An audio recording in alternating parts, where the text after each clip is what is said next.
I didn't realize how much one ordinary afternoon could change the way I looked at him, or myself, until I found myself standing in his doorway, holding a measuring tape with hands that suddenly didn't feel like my own. It's strange, the way memory works.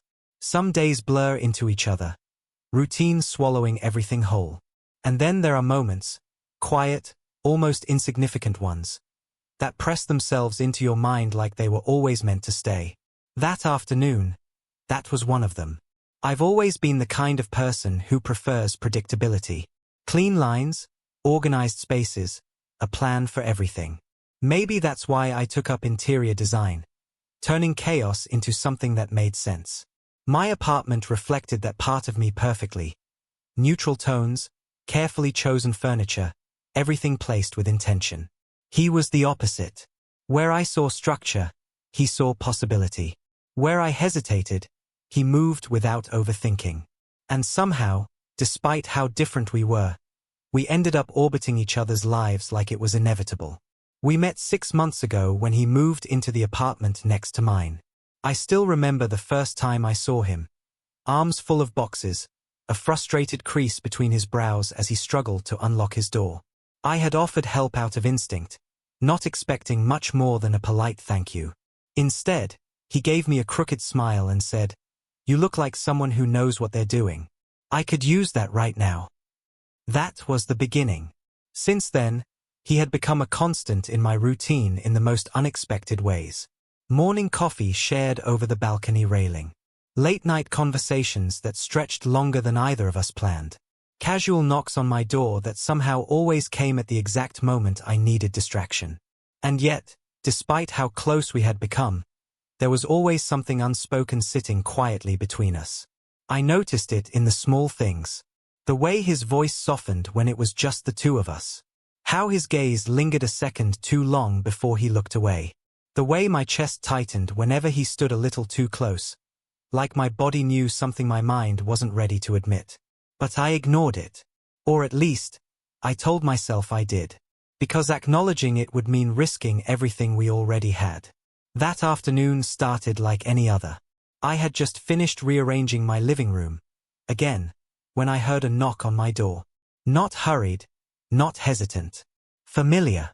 I didn't even need to ask who it was. When I opened it, there he stood, leaning casually against the frame like he belonged there.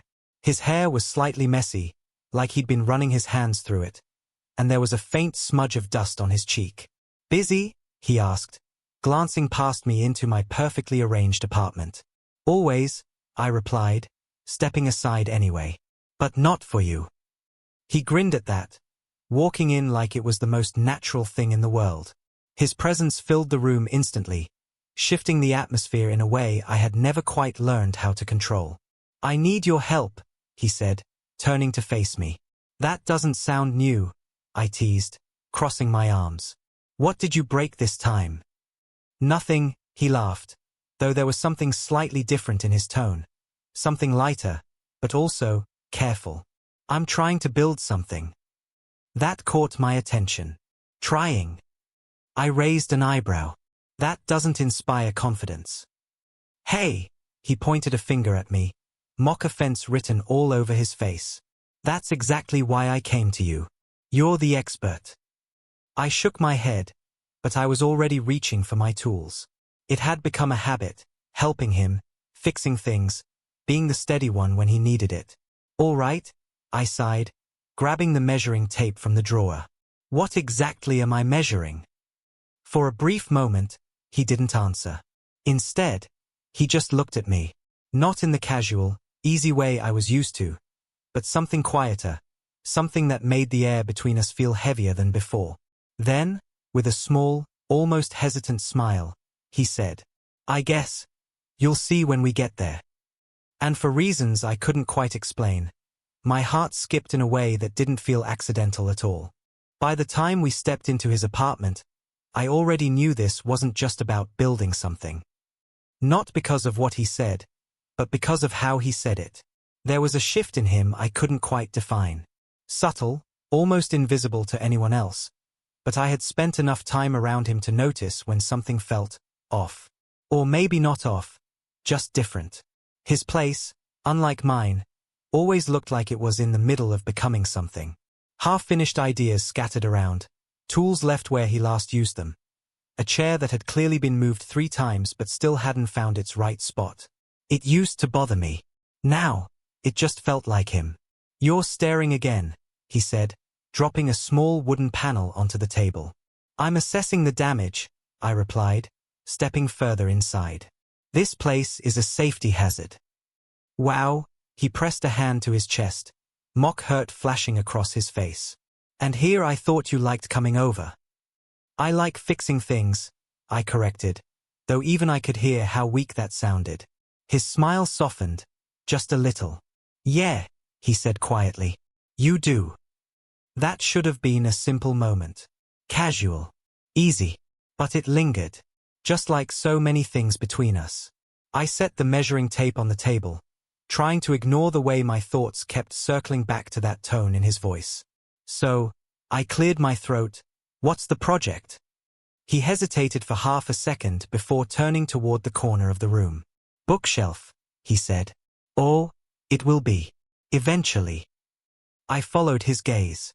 A partially assembled frame leaned against the wall, uneven and slightly crooked, like it had given up halfway through existing. "You built this?" I asked. "Attempted to," he corrected. I walked over, crouching slightly to examine the joints. "You didn't measure anything, did you?" I eyeballed it. I looked back at him, deadpan. "Of course you did." He laughed, running a hand through his hair again. It was a nervous habit I'd started recognizing more often lately. It looked right in my head. "That's not how physics works." "Says who?" "Everyone." He leaned against the wall, arms crossed, watching me as I adjusted one of the loose pieces. I could feel his attention in a way that made it hard to focus. Not overwhelming, just present. "Steady. You're enjoying this," he said. "Fixing your mistakes." I smirked slightly. "Always." "Wow. You're really committed to that narrative, huh?" "It's not a narrative if it's true." He shook his head, but he was still smiling. That easy, familiar rhythm between us slipped into place like it always did. Banter layered over something warmer, something neither of us ever named. I stood up, brushing my hands together. "All right. I need proper measurements before I can fix this. Hand me the panel."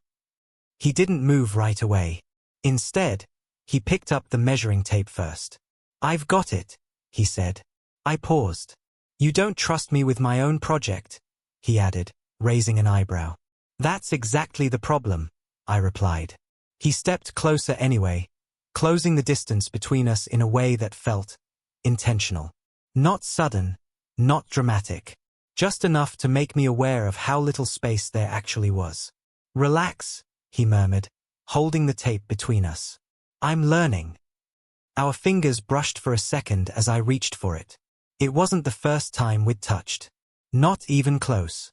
There had been countless moments, passing cups of coffee, quick shoulder nudges, casual contact that never meant anything. Except this one lingered. Not physically, but somewhere deeper. I pulled my hand back a little too quickly, clearing my throat again. "All right, then. Let's see how much you've learned." He didn't miss it. I could tell by the slight tilt of his head, the way his expression shifted, not teasing this time, but curious. But he didn't say anything. Instead, he turned, holding one end of the tape against the edge of the panel. "Here," he said. "You read it." I stepped in, closer than before. Close enough to catch the faint scent of sawdust and something warmer, something that had become uniquely his over the past months. "Hold it straight," I said, focusing on the numbers. "I am." "You're not." "I am," he insisted, though his voice carried a quiet laugh. I adjusted his hand without thinking, guiding it slightly. My fingers wrapped briefly around his wrist, steady, firm. And for a moment, neither of us moved. It was small, insignificant, if you looked at it from the outside. But from where I stood, it felt like the world had narrowed down to that single point of contact. I became painfully aware of everything at once. The warmth of his skin, The steady rhythm of his breathing. The way my own heartbeat didn't quite match it anymore. I let go first. "There," I said, stepping back. "That's better." He didn't respond immediately. When I finally looked up, he was already watching me. Not intensely. Not in a way that demanded anything. Just quietly. "You do that a lot," he said after a moment. "Do what?"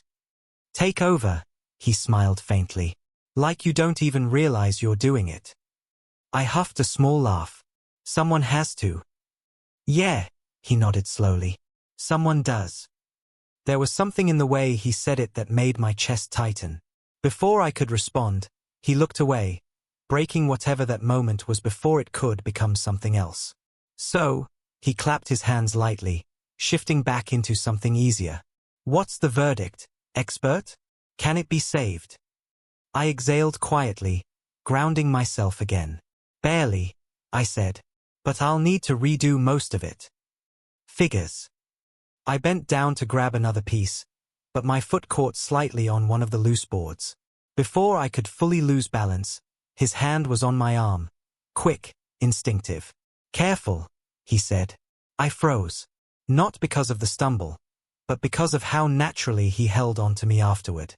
His grip wasn't tight. It didn't need to be. But he didn't let go right away either. "You okay?"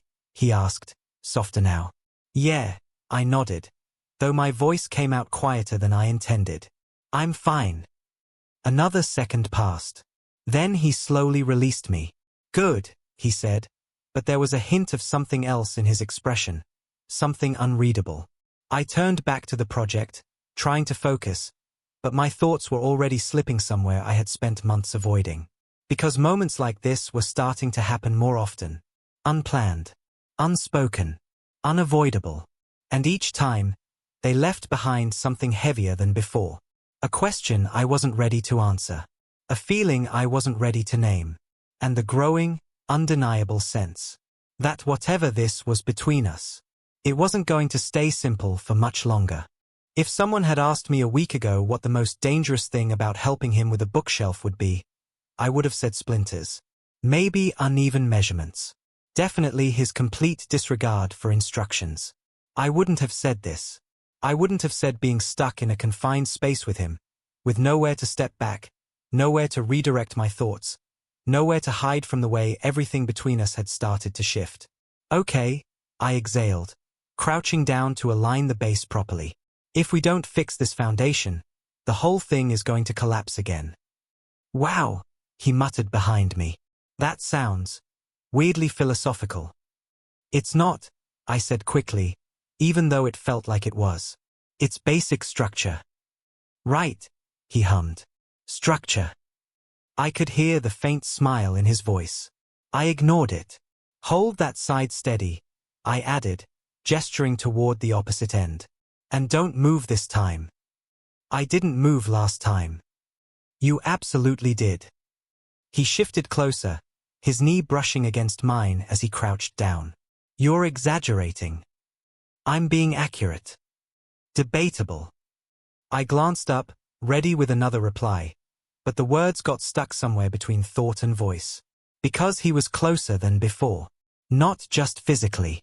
That part had happened gradually, over months, until it stopped feeling unusual. This felt different. His shoulder nearly touched mine. His arm extended beside mine, both of us gripping opposite ends of the same wooden panel. There was barely any space left between us, and for some reason, I was suddenly very aware of it. "Straight," I said, a little too quietly. "It is straight." "It's not," I insisted, though my voice lacked its usual certainty. He leaned in slightly, trying to check the alignment. And just like that, the already small space between us disappeared entirely. Our shoulders brushed. Then stayed that way. I stilled. It wasn't an accident anymore. Not exactly. He could have shifted. I could have moved. But neither of us did. Instead, we both stayed right there. Close enough that I could feel the subtle rise and fall of his breathing. "Like this?" he asked, his voice lower now. I swallowed, forcing myself to look at the panel instead of him. "Yeah," I said. "That's better." But I didn't move away. Neither did he. For a few seconds, the room felt impossibly quiet. No background noise. No distraction. Just the faint scrape of wood under our hands and the tension building in a way I couldn't ignore anymore. I told myself to step back. To create space. To return things to normal. But something in me resisted. Because normal didn't feel as simple as it used to. Hold it, I said, reaching for the screws beside me. As I shifted, my elbow brushed against his arm again. This time slower, more deliberate. Or maybe it just felt that way. Either way, neither of us acknowledged it. We continued working like that, side by side, movements syncing without needing instruction. It should have felt routine by now. Comfortable. Instead, every small interaction felt charged. Every accidental touch lasted just a second too long. Every glance held something unspoken. At some point, he stood up to grab another piece from behind me. There wasn't enough room for both of us to move freely, and I ended up half standing, half turning at the same time. We bumped into each other. Not hard. Just enough to throw off balance. His hands came up instantly, one steadying my arm, the other resting briefly against my side. Sorry, he said, but he didn't sound sorry. He sounded aware. It's fine, I replied, though my voice felt uneven. I should have stepped back. Instead, I froze again. Because his hand didn't leave right away. It lingered, light, barely there, but present enough that I couldn't ignore it. And somehow, that was worse than if it had been intentional. Because if it was intentional, I could have addressed it. This lived in that dangerous space of maybe. Maybe it meant something. Maybe it didn't. Maybe I was reading too much into it. Or maybe I wasn't reading enough. My thoughts tangled in themselves. I wanted clarity, but I was also terrified of it. Because clarity meant change. And change meant risking whatever this was. Whatever we had built over months of easy conversations and quiet understanding. Hey, he said softly. I blinked, realizing I'd been staring at him. Yay. You okay? His brows furrowed slightly. You've been somewhere else for a minute. I forced a small smile. Just thinking. That's dangerous, he teased lightly. Very funny. But his expression didn't fully relax. You sure? He asked again. There it was. That tone. The one that slipped through his usual casualness and settled into something more genuine. More careful. It always caught me off guard.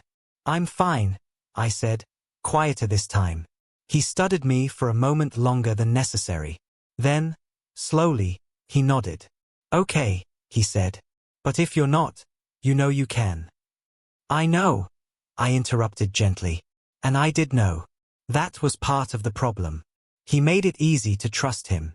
Too easy. And the more I trusted him, the harder it became to keep everything else buried.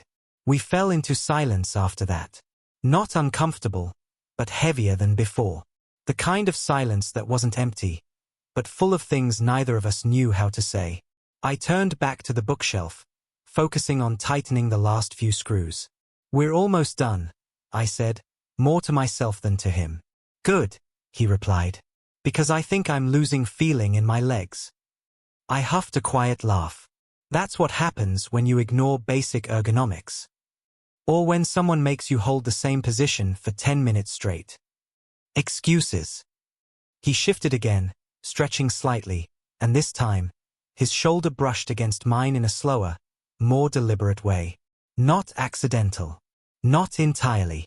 I felt it immediately. The warmth. The contact.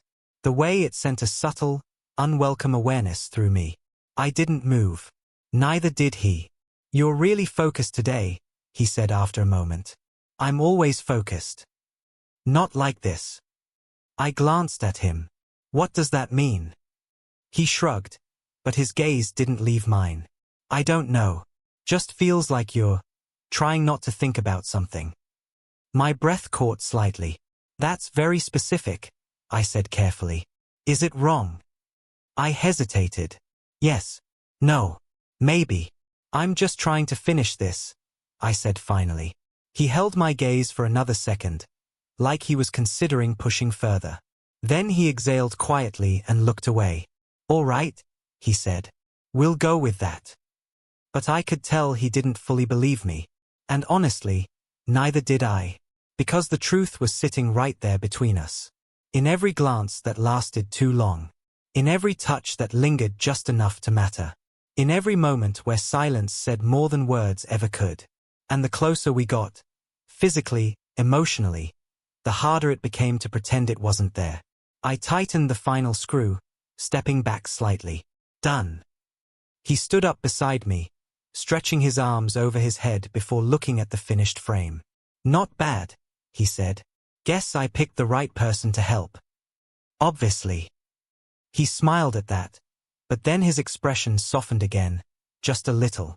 "Yeah," he said quietly. "You did." The words settled between us.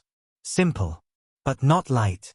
I exhaled slowly, looking away before the moment could deepen any further. Because I could feel it now, clearer than ever. Whatever this was between us, it wasn't just friendship anymore. And the closer we got to acknowledging it, the harder it became to pretend I didn't want more. We didn't celebrate finishing the bookshelf. No high five, no sarcastic comment about how he'd never survive without me. Nothing that usually followed moments like this. Instead, we just stood there, side by side, looking at something we had built together, even though neither of us was really seeing it. "Looks good," he said after a while. "Yeah," I replied, but my voice felt distant, even to me. "It does." Silence settled again. Not the easy kind we were used to. Not the comfortable quiet that came from knowing someone well enough that words weren't always necessary. This one felt fragile. Like one wrong sentence could break something we hadn't even fully understood yet. "I should go," I said finally, even though I didn't move. It was instinct. A reflex. The same one I'd been relying on for weeks now. Leave before things get too real. Before I say something I can't take back. Before he does. "Yeah," he nodded. But he didn't move either. Another pause. Then, "Wait." The word was quiet, but it landed heavier than anything else he could have said. I turned back to him, my chest tightening slightly. "What?" He hesitated. And that was new. He wasn't the type to hesitate. Not like this. Not when it came to talking, teasing, filling space with something, anything, to keep things light. But now? He looked like he was choosing his words carefully. Like he wasn't sure which ones wouldn't break everything. "You've been different," he said slowly. I let out a small breath, almost amused. "You said that earlier." "I know," he nodded. "But I didn't mean just today." My stomach dropped slightly. "Then what do you mean?" I asked, even though part of me already knew. He ran a hand through his hair again, pacing a small step before stopping right in front of me. "I mean," he started, then stopped again. "You pull away. Not all the time. Just in moments." I stayed quiet, because denying it would have been pointless. "And I don't know why," he added, his voice quieter now. "Or if I did something." "You didn't," I said quickly. "Then what is it?" That question. Simple. Direct. Impossible. I opened my mouth, ready with something safe. Something easy. Something that would keep everything exactly where it was. "I've just been busy," I started. He exhaled a quiet laugh, shaking his head. "No, you haven't." "I have." "You haven't," he repeated, not harshly, but firmly. "And even if you were, that's not it." I felt my chest tighten. "Why does it matter?" I asked, a little sharper than I intended. His expression shifted slightly, not hurt, but something close. "Because it's you," he said simply. That knocked the air out of me more than anything else could have. Because it wasn't dramatic. It wasn't overly emotional. It was just honest. And somehow, that made it heavier. "I'm trying to understand," he continued. "But you're not exactly making it easy." I looked away, my thoughts racing faster than I could sort through them. This was it. The moment I had been avoiding. The moment where everything sat right on the edge of something irreversible. If I said it, everything would change. If I didn't, everything would still change, just slower. And maybe worse. I don't know how to explain it, I admitted quietly. Try, he said. I laughed under my breath, but there was no humor in it. That's the problem. If I try, it's not something I can take back. He didn't respond right away. And when I finally looked at him again, he was already watching me. Closer now, more focused than before. Then don't take it back, he said. My heart stuttered. You're asking me to risk a lot, I replied. So are you, he countered softly. That made me pause. What? You think I haven't noticed, he said, stepping a little closer. The way things have been lately? The way you look at me sometimes like you're about to say something and then don't. I swallowed. You think that's easy for me to ignore, he added. That shifted something. Because up until now, I had convinced myself this was one-sided. That whatever I was feeling was mine to deal with, mine to control, mine to bury. But now, you noticed that? I asked, my voice quieter than I meant it to be. He let out a small breath.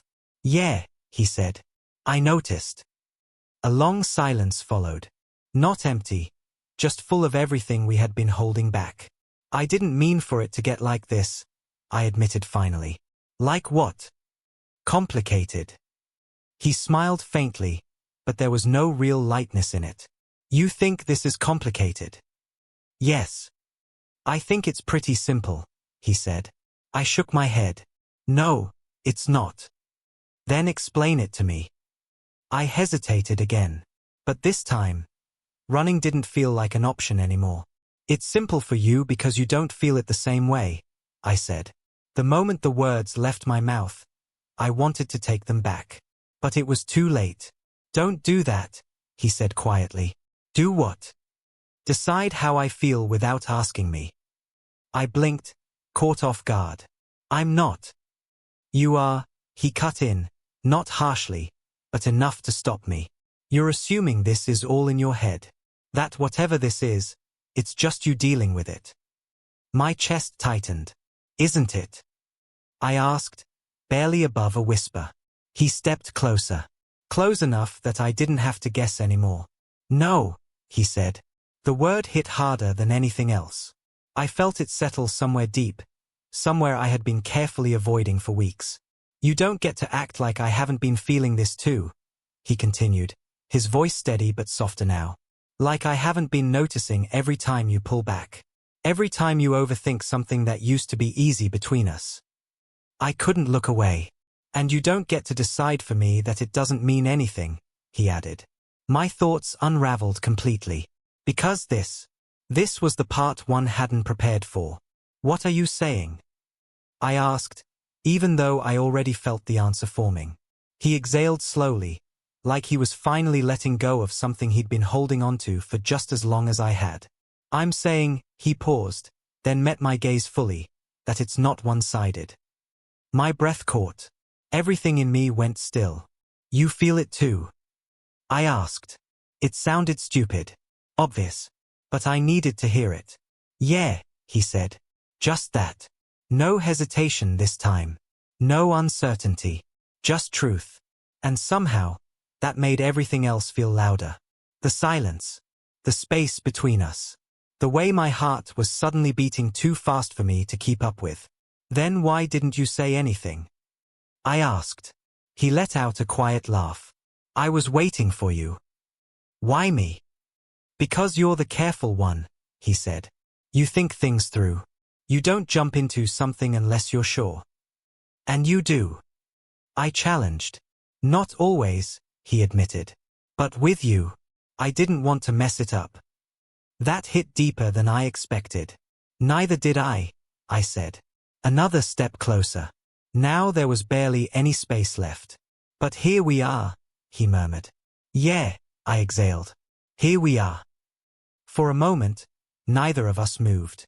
Like we were both standing at the same edge, waiting to see who would take the final step first. It wasn't dramatic. There was no sudden rush. Just a quiet understanding that this was the moment everything shifted. His hand moved first. Slowly. Carefully. Like he was giving me time to pull away if I wanted to. But I didn't. His fingers brushed against mine, tentative at first, like he was testing something fragile. Then, when I didn't move, he let them settle fully. Warm. Steady. Real. I felt my breath hitch slightly. Not because of the touch itself, but because of what it meant. All the unspoken moments. All the hesitation. All the questions. Answered in something as simple as this. "You're not pulling away," he said softly.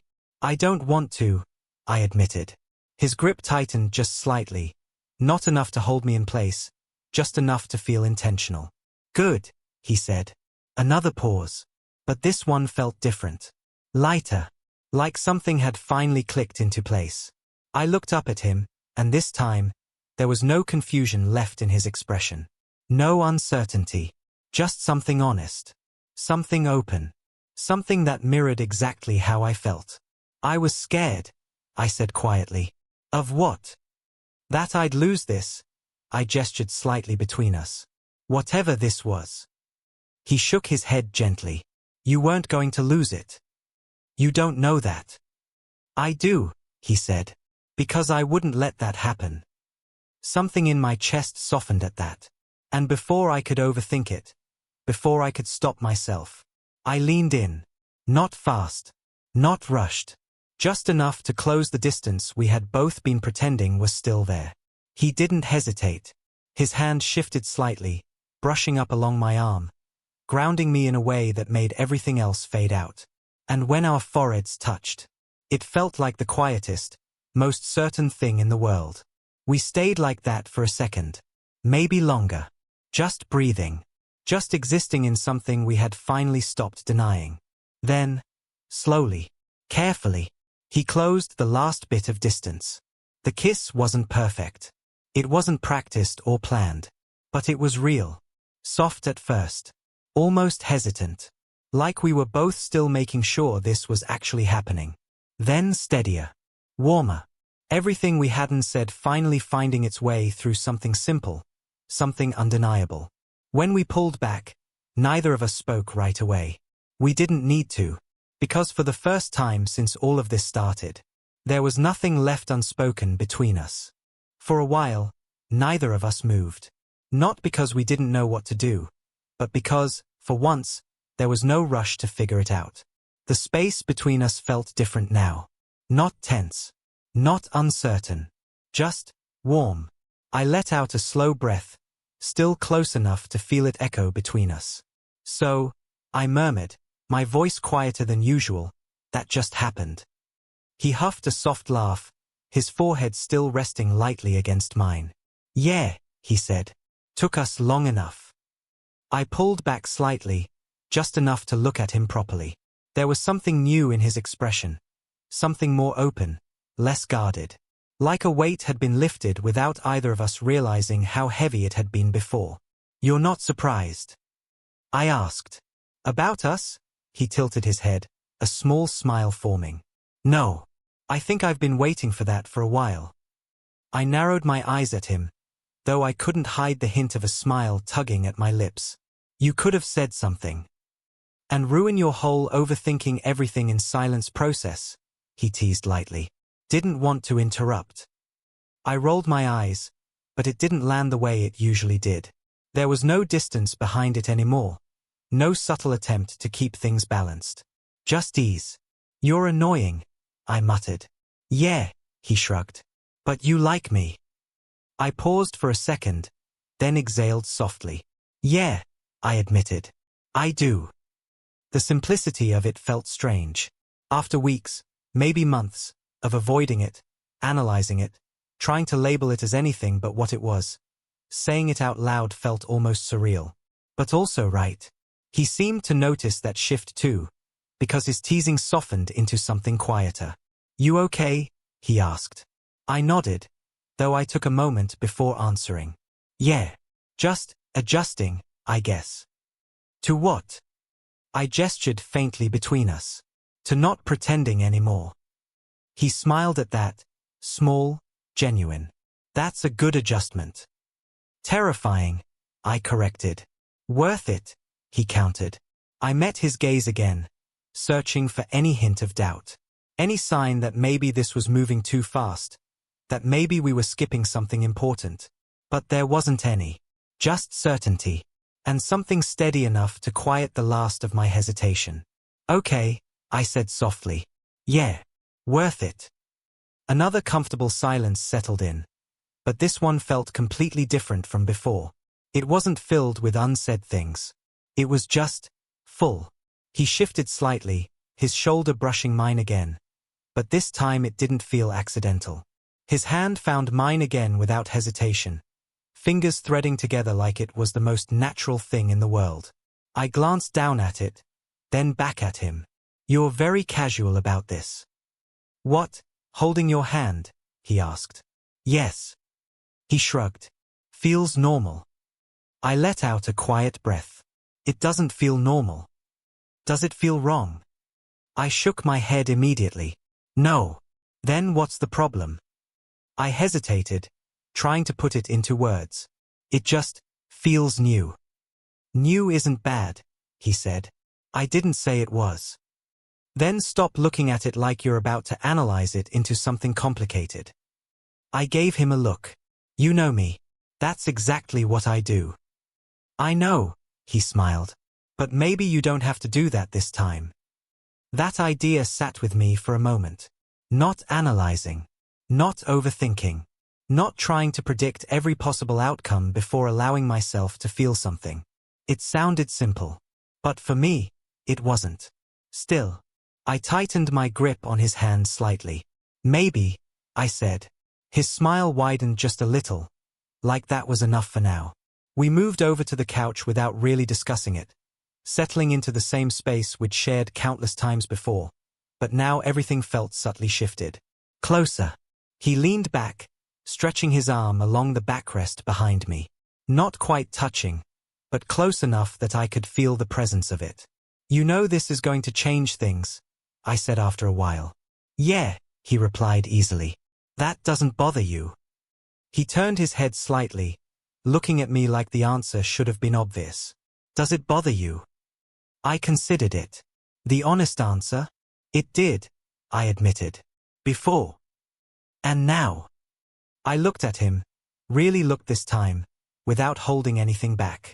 No, I said quietly. Not now. He nodded, like he understood exactly what that meant. Good, he said. But, I added, because I couldn't completely turn off that part of my brain, it's not like everything's suddenly simple. Of course not, he agreed. Nothing ever is. So what happens if it gets complicated? I asked. He didn't answer right away. Instead, he shifted slightly, his arm finally resting more comfortably behind me, fingers brushing lightly against my shoulder. Not overwhelming. Just there. Then we deal with it, he said. Just like that. Just like that. I studied him, searching for hesitation again. Still nothing. You make it sound easy, I said. It's not easy, he admitted. But it's not impossible either. I let that settle. Because that was the difference, wasn't it? Before, everything felt like a risk. Now, it felt like a choice. And for the first time, I wasn't choosing distance. I leaned back slightly, letting my shoulder rest more fully against him. His arm shifted instinctively, settling more naturally around me, not pulling me in, not holding me too close. Just enough to say I'm here. You know, I said after a moment, a hint of teasing slipping back into my tone. This started because of a bookshelf. He laughed softly. Yeah, probably the most productive thing I've ever built. Debatable, I smirked. Oh, he raised an eyebrow. And what's your version? I turned my head slightly, meeting his gaze again. This, I said simply. For a second, he didn't respond. Then his expression softened in a way that made my chest feel lighter than it had in weeks. Yeah, he said quietly. I like that version better. And just like that, the uncertainty that had been sitting between us for so long didn't disappear completely. But it didn't feel heavy anymore. It felt like something we could carry together. A few days later, I found myself back in his apartment. But this time, nothing felt unfinished.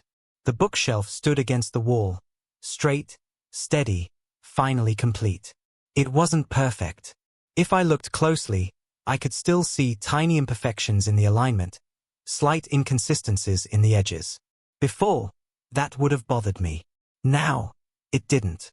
Because somehow, those small flaws made it feel more real. More ours. You're staring at it again, he said from behind me. I'm evaluating the craftsmanship, I replied automatically. Of course you are. I turned slightly, watching as he walked closer, a familiar ease in his movements that hadn't changed, but the way I felt watching him had. That part had changed completely.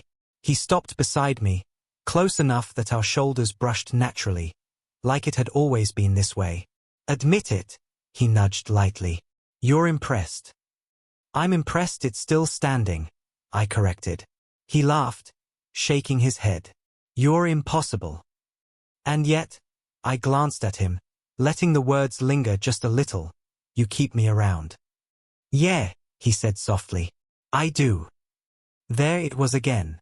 That quiet shift. The kind that didn't need to be explained anymore. I looked back at the shelf, tracing one of the edges lightly with my fingers. You actually used it, I noted, noticing the few books already placed neatly along it. Obviously, he said. What was the point of building it otherwise? Decoration, I teased. Not everything has to be aesthetic with you. I smiled faintly. It helps. Yeah, he said, stepping a little closer. But I think I like things better when they're real. I felt that more than I expected. Because that's what this had become, hadn't it? Not polished. Not perfectly planned. Just real. I exhaled slowly, letting my hand drop from the shelf. You know, I said, a week ago, I would have fixed that corner. He followed my gaze. What stopped you? I hesitated for a second, then shrugged lightly. Didn't feel necessary. He looked at me, not the shelf, not the room. Just me. Yeah, he said quietly. I get that. A small silence settled between us. But it wasn't heavy anymore. It felt settled. Come here, he said after a moment, his tone softer now. I raised an eyebrow. That sounds suspicious. Just trust me. I huffed a quiet laugh but stepped closer anyway. That's a dangerous request. You've already done it, he pointed out. Fair enough. I stopped in front of him, close enough that I could see the faint shift in his expression again. That mix of ease and something deeper underneath it. He reached out, his hand finding mine without hesitation now. No second guessing. No pause. Just certainty. Better, he said. I glanced down at our hands, then back up at him. You've gotten very comfortable with this. Yeah, he smiled. I have. And if I say I'm still getting used to it, then I'll give you time, he said simply. But I'm not letting go. Something in my chest tightened, but not in a way that made me want to pull back. The opposite. You're persistent, I murmured. You like that about me. I tried to argue. I didn't. Maybe, I admitted. His smile widened slightly, like that answer was enough. We stood there for a moment, hands still linked, the quiet stretching comfortably around us. Hey, I said after a while. Yay. What are we doing? He tilted his head slightly. Right now. I gave him a look. You know what I mean. He considered it for a second, not in a hesitant way, just thoughtful. Figuring it out, he said. That's not very specific. Do you want it to be? I paused. A week ago, I would have said yes. I would have wanted definitions, structure, clarity, something I could hold onto and understand completely. Now, I don't know, I admitted. He nodded, like that made sense. We don't have to label it right away, he said. We just keep going. Keep going, I repeated. Yeah. I studied him for a moment, searching for any doubt, any sign that he wasn't as sure as he sounded. But just like before, there wasn't any. And for the first time, that didn't scare me. It felt steady. Okay, I said finally. We keep going. His grip on my hand tightened slightly, not enough to hold me there, just enough to feel intentional. Like a quiet promise. Good, he said. We moved toward the balcony after that, almost out of habit. It had always been our place, somewhere between his space and mine, where conversations flowed easier, where everything felt a little less complicated. The evening light had started to settle, casting a warm glow across the buildings outside. The air was calm, carrying the faint sounds of the city below. I leaned against the railing, and a second later, he joined me. Close. Not crowding. Just there. Remember the first time we stood here? He asked. I smiled faintly. You tried to convince me that your broken chair was intentionally asymmetrical. It was a creative choice. It was falling apart. Details. I shook my head, but the memory settled warmly in my chest. Back then, everything had been simple. Or at least, it felt that way. Now, it was something more. And somehow, better. His hand brushed against mine again, fingers slipping naturally into place like they belonged there. This time, I didn't even think about it. I just held on. You know, he said quietly, looking out at the view, I didn't see this coming either. Me neither, I admitted. Any regrets? I turned my head slightly, watching him instead of the skyline. No, I said. And I meant it. Not the confusion. Not the hesitation. Not even the fear that had come with it. Because it had led here. To this moment. To us. Good, he said softly. We stood there a little longer, not needing to fill the silence. And for once, I didn't feel the need to analyze it, to define it, to make sure everything made perfect sense. Some things didn't need to. Some things just needed to be felt. His hand tightened slightly around mine, grounding me in the present. In something real. And as I stood there with him, no distance left between us, no words left unsaid, I realized something I hadn't allowed myself to fully believe before. This wasn't the end of anything. It wasn't a final moment, neatly wrapped and complete. It was a beginning. Messy, uncertain, real, but ours.